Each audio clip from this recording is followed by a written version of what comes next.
Hola, ¿qué tal amigos? Soy Sicomar Susano para las redes sociales y les comento que el día de hoy tenemos una conferencia psicológica virtual de la cual estoy muy emocionado de poderla otorgar, ya que estas conferencias de algún modo están renovando también mis conocimientos y adicionalmente también la forma en que trato a las personas, digamos, en el consultorio. Esto no porque la ciencia de la psicología tenga un método como tal, sino porque siempre es bueno estarse actualizando. De igual manera, les comento, el tema de hoy es psicología hospitalaria y cuidados paliativos. Por ahí les comento, mi experiencia como psicólogo en mis inicios fue precisamente en un hospital, en el Hospital Infantil de la ciudad de Morelia, y desde luego me di cuenta de algunas cuestiones políticas y demás que se generan en un hospital. Uno generalmente se da cuenta de los cuidados, de las atenciones que te dan en un hospital desde afuera como cliente, pero nunca te has dado a la idea de cómo se funciona un hospital desde adentro. Y desde luego ocurre lo mismo que en toda nuestra sociedad, en donde hay sindicatos, en donde hay personas con monopolio de trabajos, por decirlo así, en donde efectivamente están los adscritos que tienen ya su puesto ya seguro, y desde luego pues estamos los que vamos llegando, los que somos de servicio social, porque en ese momento yo estaba haciendo mi servicio social, y también pues por ahí pueden estar personas a prueba, ¿no? Por ejemplo. Luego hay una jerarquía en donde pues están los jefes, ajá, en ese orden están los jefes, luego va disminuyendo a la cadena de los que hacen caso al jefe o los subencargados, y después están los doctores, o sea, en ese aspecto pueden estar los doctores, y abajo de los doctores pueden estar entonces las enfermeras, y abajo de las enfermeras pues todos los demás, ¿no? Entonces es muy evidente también esa jerarquización en un hospital, y desde luego ahí nos podemos dar cuenta del maltrato, y se debe mencionar el maltrato al personal, ¿sí? Porque ahí el jefe, el doctor es un dios y todos los demás tienen que hacer caso. Entonces, sí es muy evidente el maltrato que ocurre en un hospital, y desde luego esto se refleja ya cuando llegan al cliente. Por eso también nosotros como usuarios de hospitales, pues nos damos cuenta de que no se nos toma mucho en cuenta como clientes, ¿verdad? Mucha diferencia ocurre desde luego, o puede llegar a ocurrir en un hospital que sea privado, pero le estoy hablando de un hospital de gobierno en donde pues hay estas cuestiones políticas, y no se diga el trato a los sindicalizados. Los sindicalizados generalmente tienen un buen trato para con ellos, pero para con los demás es también verlos como para abajo. Entonces, no estoy descubriendo el hilo negro, es una situación que ocurre mucho en México, y desde luego pues se tiene que mencionar cómo ocurre esta sindicalización de los hospitales en México. En esta experiencia, pues como prestador de servicio social en el Hospital Infantil de Morelia, pues me tocó vivir estas experiencias, ¿no? Yo intentando dar mi aporte psicológico, me decían, ¿sabes qué? En esta área tú tienes que hablar con los papás y desde luego darles un acompañamiento psicológico. Y en esa función que yo realizaba, pues desde luego se me llegó a regañar, pues por hablar con los papás, o sea, pero desde luego no teníamos nosotros como prestadores de servicios, o sea, no teníamos un espacio, ¿verdad? No teníamos nuestro consultorio para ahí llevar a los papás que estaban sufriendo algún duelo. Pues en algunas ocasiones pues, se les había muerto su hijo, en otras estaba muy enfermo, y no teníamos esa opción de poder ir y platicar con el Señor, ¿no? Entonces teníamos que platicar con ellos en el pasillo, en las escaleras, en cualquier lado, y en ocasiones era óptimo pues sentarse ahí a platicar con ellos, nada más que a las personas, a las vacas sagradas de los hospitales, pues no les gustó que yo me sentara con los papás. Yo creo que esperaban que ahí me mantuviera en cuclillas durante toda una hora, 2 horas que me aventé platicando con los papás. Tomé tiempo del mío, del que yo ya tenía que salir a las 12 del día, porque cuando vas a servicio social solamente vas 4 horas, y de algún modo me fui hasta una hora más tarde, ¿no? Pues para terminar de platicar con ellos, y de todos modos me recibí mi regañada, ¿no? Del día. Y me parece que por ahí pues es una cuestión también de jerarquías, pero también de verse bien, de no verse mal, por decirlo así. Y seguramente la psicóloga que me regañó pues tiene más que ver con no bajar de categoría, según yo, mi percepción, tiene que ver por ahí. Y en alguna ocasión se habló de esto en una interconsulta y sí, efectivamente otros psicólogos estuvieron de acuerdo con que hay que darle prioridad al cliente. Esta fue la experiencia como tal. También me doy cuenta que en un hospital, con la llegada de los psicólogos, con la llegada no nada más de los psicólogos, sino de un equipo multidisciplinario, como pueden ser los nutriólogos, como puede ser también, eh, no sé, en este caso había también pues las enfermeras, los médicos y seguramente las subespecialidades. Lo que se pretende es el cuidado de la vida y un cuidado que se le otorgue mayor importancia. De hecho, en algunos casos ya o en algunas áreas ya está tan cobijado y tan está tantos campos atendiendo a una misma persona que se le llaman cuidados paliativos.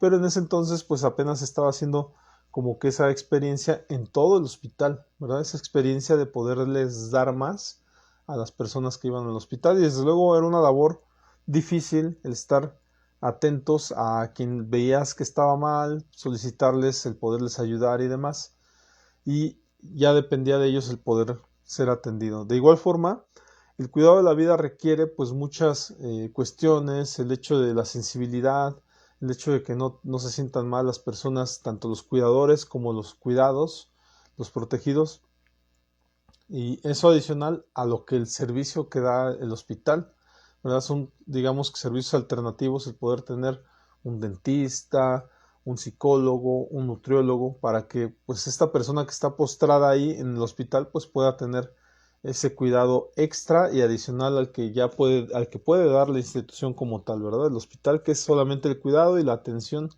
y seguramente la aplicación de medicamentos, ¿no? De igual forma les comento que el cuidado de la vida pues requiere muchas circunstancias, hasta cuestiones espirituales. Uno no se imagina qué es lo que requiere un ser humano, pero el ser humano también requiere pensar y creer en algo, nada menos el enfoque que se maneja en psicología humanista efectivamente es ver al ser humano como una persona integral desde el aspecto biopsicosocial, cultural y espiritual. Una persona no puede vivir sin estas cosas, ¿verdad? Yo le agregaría también la cuestión política porque me parece que también tenemos que entender que somos seres políticos y tenemos que entrar en una sociedad que nos demanda muchas cosas.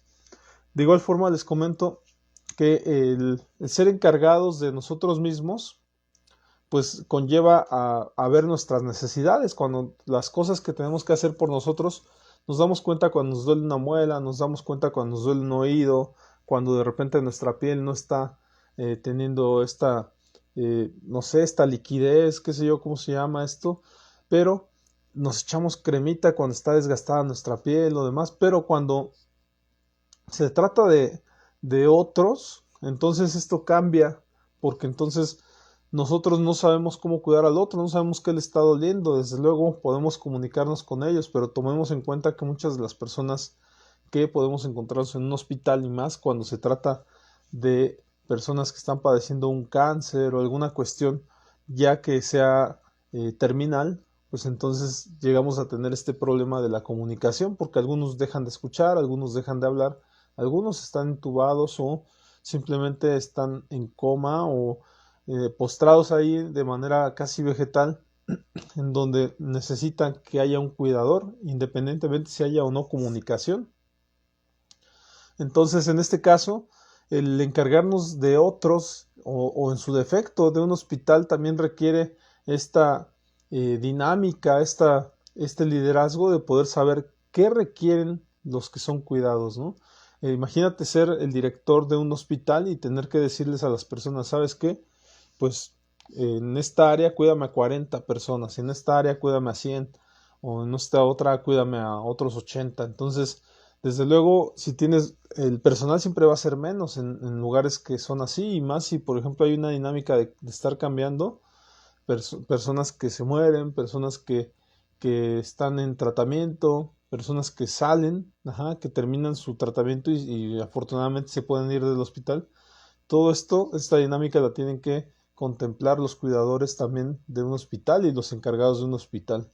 Entonces, no es nada más como que nuestra perspectiva de clientes, sino también por lo que están pasando las personas. Nada menos el hecho de que a los doctores se les mueran los pacientes, pues desde luego esto tiene un impacto psicológico y desde luego en muchos hospitales no se maneja esto, pero en otros debería de tenerse esta cuestión de también del cuidado también de los médicos, no nada más de los clientes o de los pacientes, sino también del cuidado del personal. Recordemos que administrativamente se considera el cliente interno, que somos los trabajadores de la empresa, y adicional también se maneja el cliente externo, pues que es el cliente el que va y paga su servicio.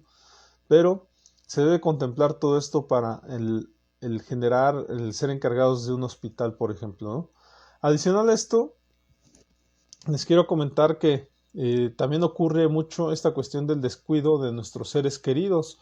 Y esto no tiene que ver con que seamos malos ni nada por el estilo, sino más bien con que generalmente estamos adaptados a cuidarnos a nosotros mismos y cuando cuidamos a un otro, y no se diga a un ser querido, en ocasiones pensamos que sabemos lo que el otro necesita, pero probablemente el otro ya haya cambiado y entonces hace mucho tiempo no nos comunicamos con él y esta persona tenga otras necesidades. Entonces seguramente hay que estar en una buena comunicación con el otro y recordemos que también hay un canal por ahí tapado generalmente entre nuestros seres queridos y nosotros, el cual se puede abrir estando ahí atentos al tanto del otro y muchas veces con nuestra presencia basta para estar constantemente ahí en esa presencia y el otro quiera escucharnos o esté atento o estemos en el momento en que él quiera decir algo y ahí se empiezan a abrir esos canales. De igual forma, para el tema de la comunicación, pues podemos decir que también hay que empezar a quitar los egos.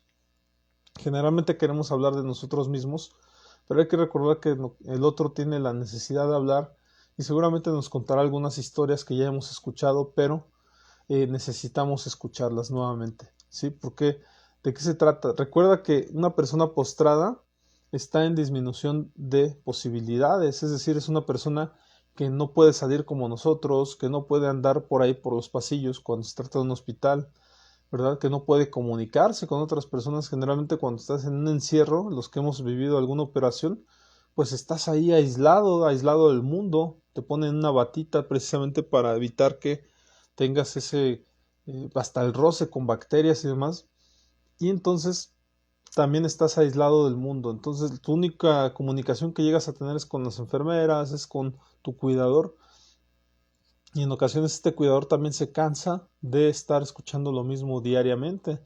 A lo mejor sería importante que hubiera varios cuidadores y también se estuvieran turnando a lo mejor por día o por horarios y de algún modo también saber pues que están ahí al tanto del otro. Esto no quiere decir como tal que no sé, que tengamos que olvidarnos de lo que necesita el otro, no, al contrario, que estemos al servicio del otro, ¿verdad? En cuestión de escuchar y demás.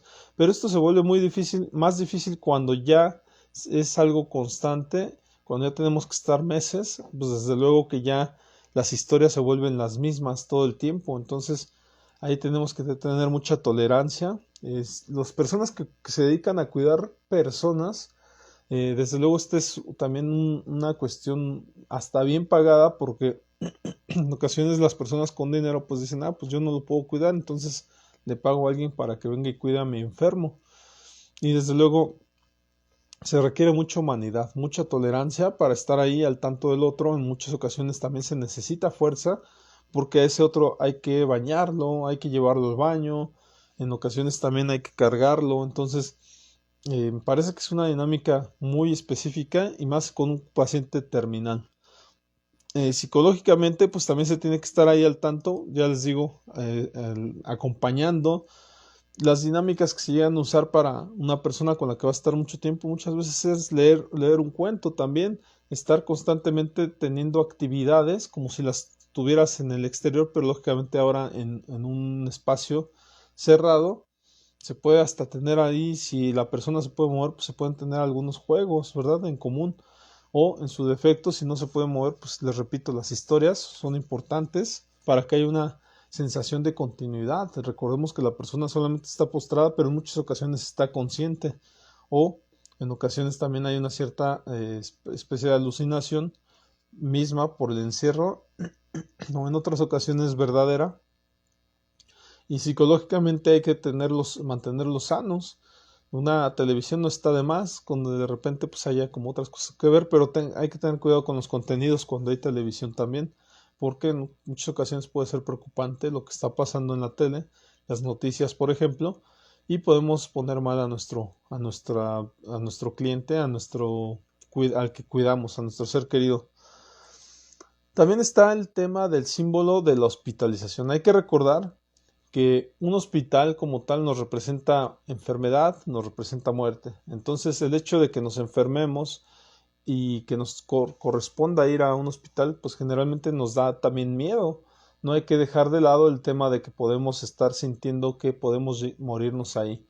Pero por otro lado, hay que darnos cuenta también de que en ese hospital pues están todos de blanco, nos representa también autoridad, pero al mismo tiempo también nos representa pues como si fuéramos a ser observados, y desde luego esto como que disminuye nuestra capacidad sociológica de poder como interaccionar con todos. Ya cuando llegamos a un lugar y de repente todos están del mismo color, pensamos que están uniformados. Ya lo decía por ahí de una manera burlona, lo decían los Simpsons, donde en la escuela de estos niños de los Simpsons, de repente los pintan o les ponen sus trajes todos de gris, ¿verdad? Y entonces el efecto de los niños, toda esta cuestión de hacer relajo, pues ya no lo hacían tanto, porque entonces el gris hacía que todos estuvieran como más tranquilos, pero lo que ocasiona después de una lluvia es que se decoloren estos uniformes y de repente son muy coloridos, y esto hace que efectivamente todos los que están ahí empiecen a recordar que pueden portarse mal, y entonces esta interacción empieza a ocurrir. Me supongo que por ahí hay una cuestión de seriedad que se le da efectivamente al color blanco de todos los hospitales, y en su defecto a las batitas también de color blanco, a veces con algunos vivos, para que las personas pues le tomen seriedad también al estar ahí, que no consideren como que pues es ir a divertirnos, ¿no? Pero pues desde luego no hay nada que nos divierta en estos hospitales. Pero por ahí, por ejemplo, la versión de Patch Adams en la película de Patch Adams nos dice que a un enfermo terminal pues también hay que mantenerlo atento a la vida. Y él era un payasito, bueno, se vestía de payaso, en realidad era un doctor que hacía que los clientes, los pacientes se sintieran bien, como pues a veces hasta teniendo que hacer bromas o teniendo que poner globos, todo lo que hace un payaso, y lo hacían en un hospital, y desde luego les daban otra vibra a estos pacientes que estaban hospitalizados, y ese efecto fue tomado en cuenta también por los cuidados paliativos. Ahorita ya verán, ya que pasemos a esa parte, verán cómo se toma en cuenta el aspecto también de la espiritualidad, pero también el hecho de estar atentos, estar distrayéndose en algo más.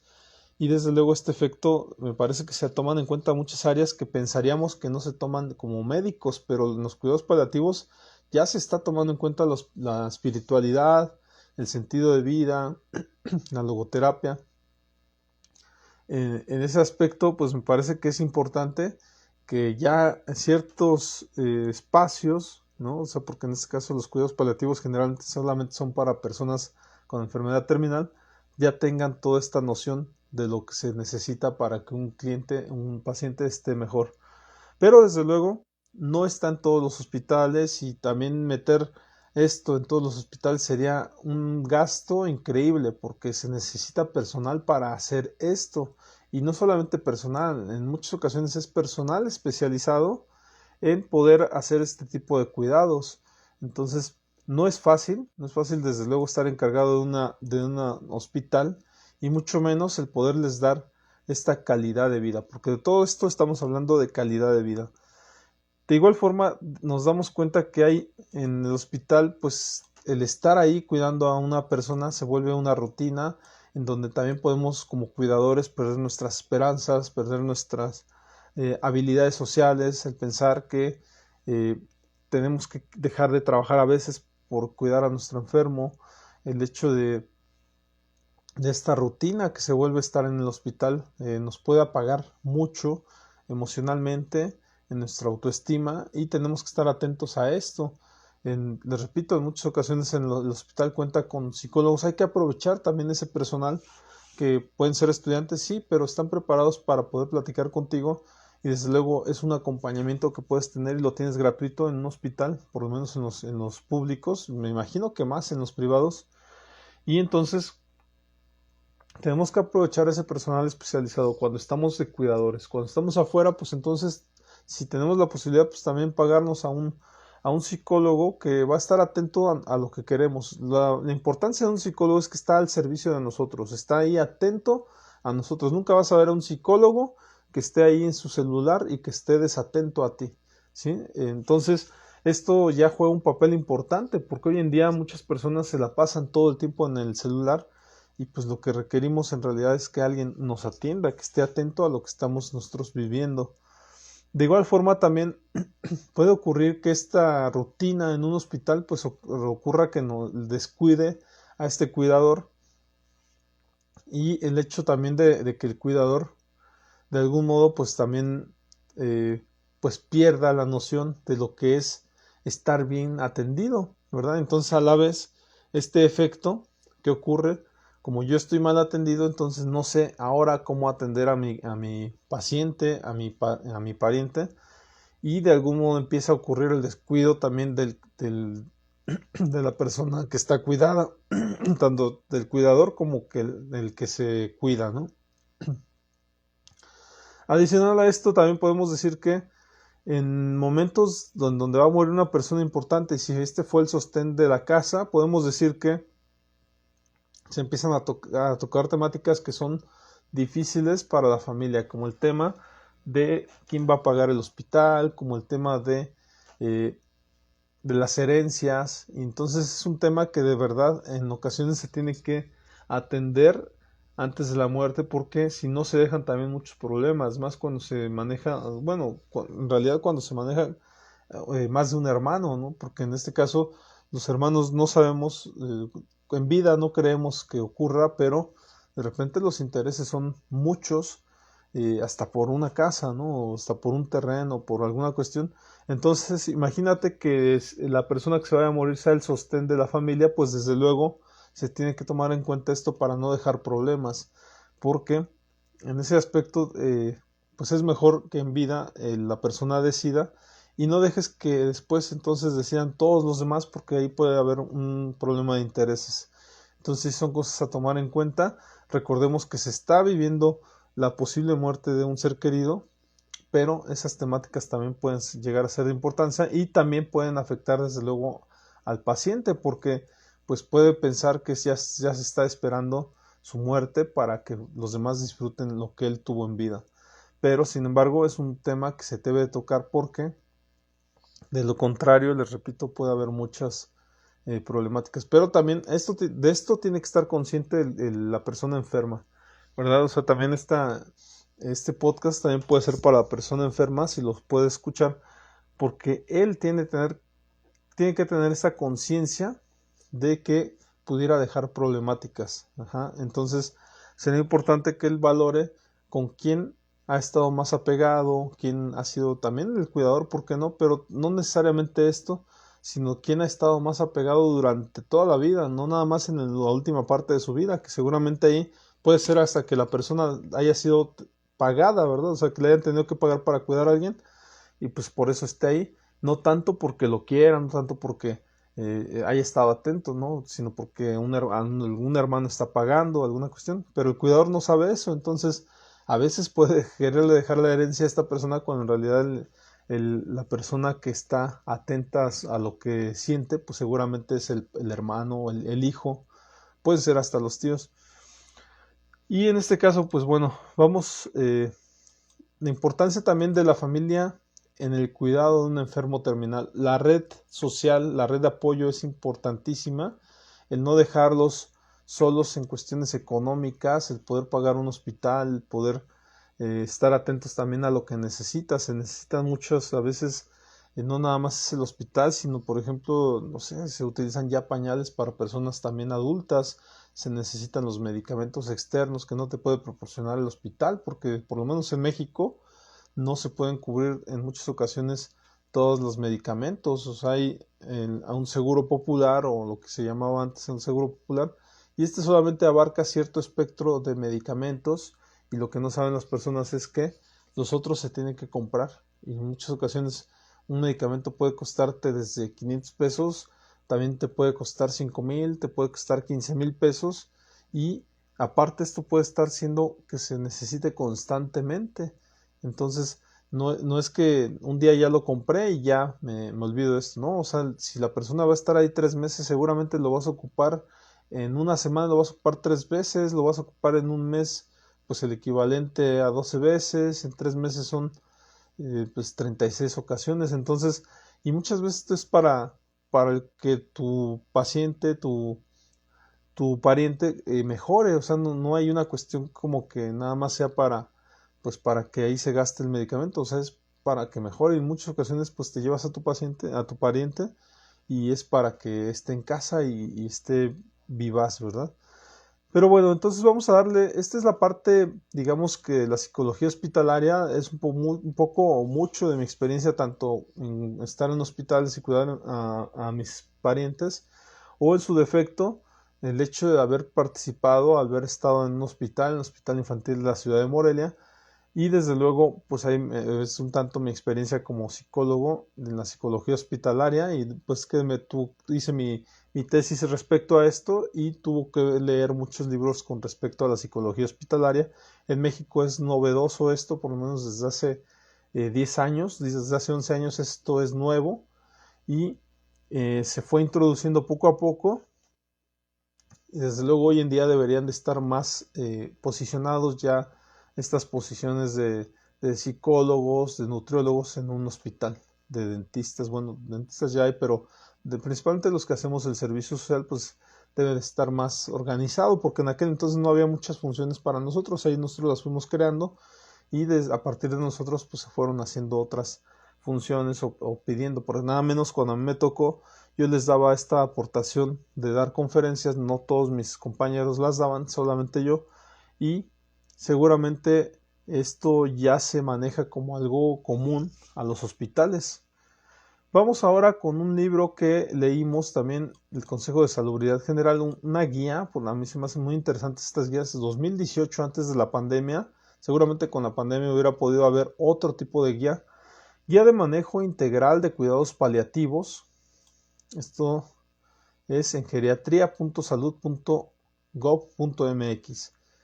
De igual forma, lo que recabamos aquí nos menciona que la decisión por parte de los clínicos de definir a un paciente como terminal debe ser tomada por especialistas con experiencia y estar sujeta a revisión permanente. No vamos a decir que alguien es terminal si no lo es.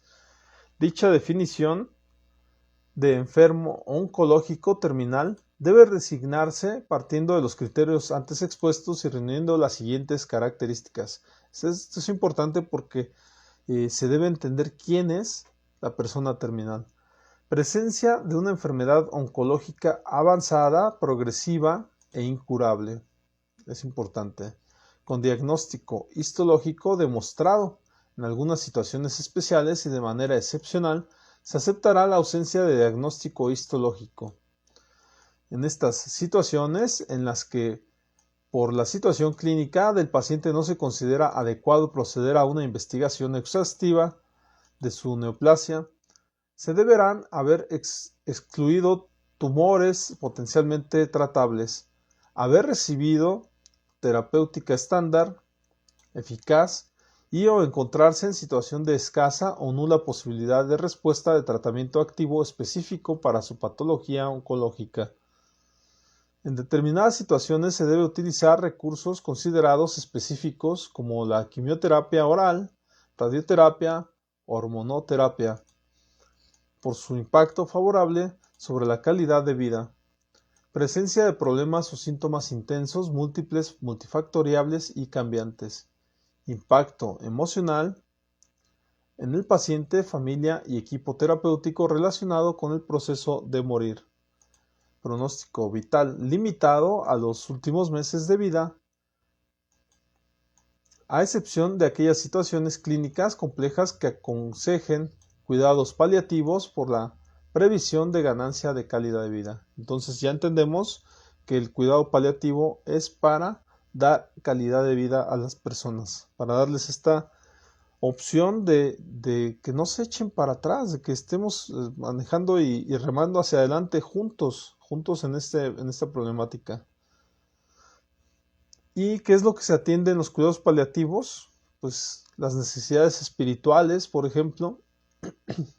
¿Qué es lo que tiene también, qué es lo que tiene una persona hospitalizada y que sabe que va a estar ahí? Pues tiene estas necesidades espirituales, ¿sí? Pero también, ¿qué necesita una persona, un paciente, ¿no? La necesidad de ser reconocido como persona, ¿sí? No como un enfermo, no como una persona desvalida que ya no tiene opción de vida, ¿no? Opciones en la vida, opciones tiene que ser reconocido como esa persona íntegra que lo fue en vida, ¿no? Que fue en sociedad, perdón. Necesidad de encontrar sentido a la existencia y al devenir, ¿sí? Entonces, estoy aquí postrado como hospitalizado, pero cuando me recupere voy a tener una vida, voy a recuperar mi vida, seguramente voy a trabajar nuevamente, o si no voy a poder trabajar ya, pero pues voy a estar en la casa y voy a estar haciendo cosas y mi mente es creativa. Recordemos que el ser humano es una persona que tiene la mente siempre en movilidad, entonces estar en casa no significa no estar haciendo nada. Hasta este directo está haciendo desde casa, pero desde luego, ¿qué requiere? Pues el hecho de tener esta habilidad de querer estar haciendo algo. Entonces, el estar en casa no significa, o estar hospitalizado no significa que tengamos que estar detenidos. Entonces, la búsqueda del sentido es importante. Toda persona que está postrada, desde luego, tiene que buscar qué hacer en la vida, a pesar de estar ahí postrado. Tenemos también el enfermo tiene la libertad, la necesidad de libertad de la culpa y perdonarse. Recordemos que está ahí postrado, necesita saber que las personas van a estar libres de culpa, es decir, que ya no tiene culpa para con nadie y necesita perdonar a los demás. Saludos por ahí a los que se están conectando, buen día. Y recordemos que entonces un hospitalizado tiene que empezar a perdonar a los que siente que les ha hecho algo, a los que considera que le hicieron algo. ¿Por qué? Recordemos que también el tema del cáncer o algunas enfermedades terminales pueden basarse en estas culpas. Algunas posturas mencionan que seguramente la culpa está ahí atorada. Entonces, el hecho de liberar esas culpas puede hasta dar una mejora a la persona. Se hablan de algunas técnicas para mejorar la salud como tal. Y tenemos que el paciente también puede tener la necesidad de reconciliación y de sentirse perdonado. Somos personas que hicimos algo durante la vida y seguramente tenemos pues que estar con esa necesidad de pedirle perdón a alguien. Pues pensamos que ya nos vamos a ir, entonces necesitamos que las personas estén ahí atentas a lo que vamos a decirles, y más cuando pensamos que va a acabar nuestra vida, pues necesitamos ir perdonando, pidiendo disculpas a todos los demás, ¿no? El paciente enfermo también tiene la necesidad de establecer su vida más allá de sí mismos. El hecho de la trascendencia, pensar que vinimos con un motivo de vida y que vamos a trascender la vida, es decir, nuestra existencia tuvo sentido, no nada más el hecho de que vinimos pues a pasarla, ¿verdad? Y entonces, hasta el hecho de saber que tengo una familia, ¿sí? De que inicié todo un núcleo familiar y que ellos van a seguir adelante, el hecho de ver a los nietos, el hecho de ver a los hermanos, pues nos puede hacer esa idea de que podemos estar tranquilos de que ya nos vamos. La necesidad de continuidad de un más allá, es decir, las historias espirituales que nos puedan contar, el hecho de que sabemos que vamos a estar en un lugar mejor, el hecho de que sabemos que vamos a dar ese paso hacia el paraíso o hacia a donde pensemos que vamos a ir a dar, pero saber que va a haber una continuidad es importante. La necesidad auténtica de esperanza, no de ilusiones falsas. Entonces también es un tema de hecho muy importante en los hospitales, el hecho de que la información sea correcta. Si nos vamos a morir queremos saberlo, pero también queremos saber si hay una posibilidad de cura. y con esto también para irnos preparando o para morir o para seguir adelante, ¿no? Echándole muchas ganas. Pero en muchas ocasiones se requiere o no se sabe del todo si realmente vamos a estar mejor y se tiene que dar esta esperanza hasta el último minuto, ¿verdad? ¿Para qué? Pues para que la persona siga adelante con su tratamiento y sea fuerte. También el paciente puede tener la necesidad de expresar sentimientos religiosos. ¿Por qué no? O sea, el hecho de tener a la mano por ahí algunas imágenes o lo que tú creas, ahí es importante tenerlo. Y aquí me parece un buen momento para mencionar en el hospital infantil donde me tocó a mí hacer mi servicio social, esta necesidad de expresión de sentimientos religiosos en ocasiones se hace a partir de las creencias de la familia, de las personas, y en muchas ocasiones se hace por parte de las enfermeras. Yo no sabía eso, pero a mí me tocó vivirlo ahí, que cuando un niño muere, que me tocó estar en el infantil, seguramente ahí se mete a los papás y se hace un ritual espiritual de acuerdo a su religión y se le da la despedida. Y desde luego, literalmente la enfermera en jefa toma una Biblia, o les repito, de la religión que sea, y dice que está capacitada para hacer esta posibilidad. Yo no sabía, pero después entendí que cualquiera de nosotros estamos capacitados para apoyar, para dar un acompañamiento cuando alguien muere, ¿no? O sea, para un acompañamiento espiritual y poder ayudarlos a liberarse y a despedirse de su ser querido.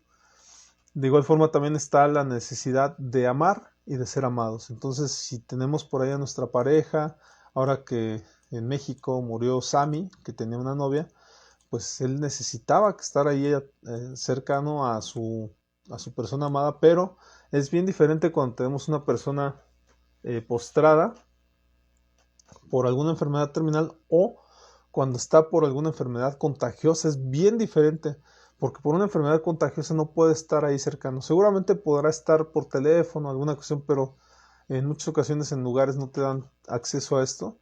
Y no hay que culpar al otro por no haber estado, porque entonces pudo haber contagiado y enfermado también y haber muerto también. Entonces seguramente si amas a alguien, pues querrás que no se contagie de lo que tienes cuando es una enfermedad contagiosa. Vamos entonces a los objetivos específicos del modelo de atención paliativa. La implementación de un modelo de atención paliativa óptimo dentro de las instituciones de salud tendrá los siguientes objetivos mínimos nada más. Facilitar un modelo que permita un abordaje multidisciplinario de las necesidades del paciente y de su familia, así como la coordinación de los 3 niveles de atención y otros sectores implicados. Es lo que les comentaba, se necesita como que un talento también ahí para la organización. Fomentar la atención integral del paciente y su familia con base a la perspectiva que se comprenda aspectos físicos, psicológicos, familiares, espirituales y sociales. Entonces, ya lo habíamos mencionado por ahí, vamos a esperar, allá estamos de regreso. El modelo de atención de cuidados paliativos, Programa Nacional de Cuidados Paliativos de la Secretaría de Salud, Departamento de Cuidados Paliativos, en este caso en México, atención en domicilios y centros de salud, se toma en cuenta la consulta externa, grupos de autoayuda, consejería familiar de alta complejidad, sin síntomas refractarios, alta complejidad con síntomas refractarios, se refiere a síntomas secundarios. Diagnóstico, evaluación y seguimiento. También se da el servicio de cuidados paliativos en el hospital, consulta especializada en urgencias, esquema de atención en cuidados paliativos según las necesidades del paciente y la familia para el alivio de síntomas y mejorar la calidad de vida. Esto es importante. En esta guía de manejo integral de cuidados paliativos también se habla de garantizar el acceso, disponibilidad y prescripción, además de una administración, dispensación y minimización de riesgos de opioides, porque recordemos que una enfermedad terminal necesita en muchas ocasiones estar sedado, ¿sí? Para sentirse bien, para poder estar ahí y ser cuidado. Entonces esto ocurre mucho con los pacientes que se necesita un control del dolor y otros síntomas angustiantes. Se necesita fortalecer la atención continua y oportuna fomentando redes integradas de atención de cuidados paliativos basados en niveles de complejidad. Es decir, si tienes más dolor, se te cuida más, y si tienes mínimo, pues desde luego no se te va a atender igual que la persona que necesita más opioides o más atención. Integrar el manejo de salud mental y servicios espirituales junto con el abordaje médico y psicosocial. Es lo que les mencionaba, ya se toma en cuenta el asunto espiritual en los cuidados paliativos. Impulsar la formación continua y actualización de recursos humanos de cuidados paliativos. En un hospital ocurre que está el departamento de enseñanza y esto se tiene que estar aportando. Efectivamente, tu personal te puede brindar esta información, y el hecho de que tengas constantemente capacitaciones es importante porque se tocan estas temáticas.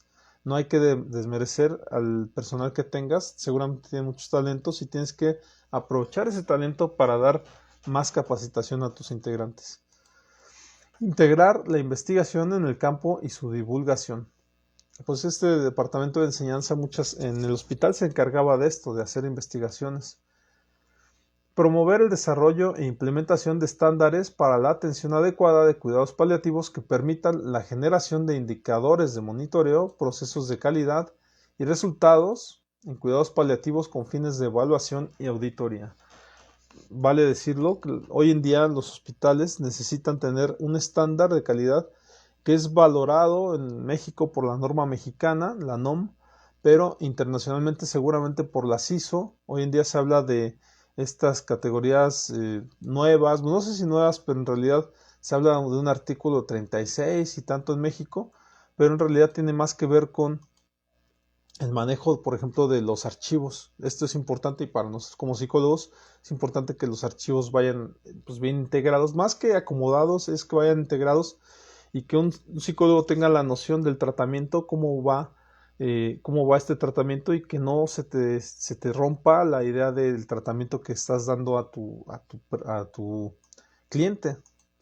Los servicios de consulta externa ambulatoria en segundo y tercer lugar del modelo de atención paliativa serán provistos por un equipo multidisciplinario. Esto es importante, que incluye, pero no se limita a un médico, enfermera, psicólogo, nutriólogo, trabajador social, consejero y farmacéutico.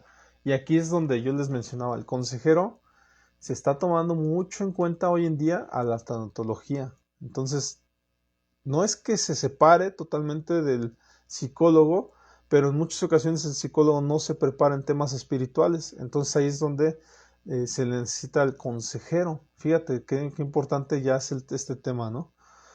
Funciones generales es proporcionar atención hospitalaria y domiciliaria acorde a la organización institucional. Proporcionar soporte psicológico, información y comunicación al paciente y cuidadores. Elementos mínimos para la implementación de un modelo de atención de cuidados paliativos. Establecer una red de servicios y garantizar la continuidad de atención, evaluación y diagnóstico y elaboración del plan de atención paliativa. Participar en la integración de un registro nacional de pacientes incluidos en la red de servicios de atención paliativa a nivel nacional y llevar a cabo una valoración abordaje continuado de los síntomas que incluya medidas farmacológicas y no farmacológicas. Esto lo estuvimos ahí leyendo durante la semana y desde luego estaba padre porque de un lado se tenía la parte con no necesitaba medicamentos y del otro estaba todo aquello que necesitaba el medicamento uno por uno y a qué se debe cada medicamento. Prevenir, informar y abordar situaciones de urgencias paliativas.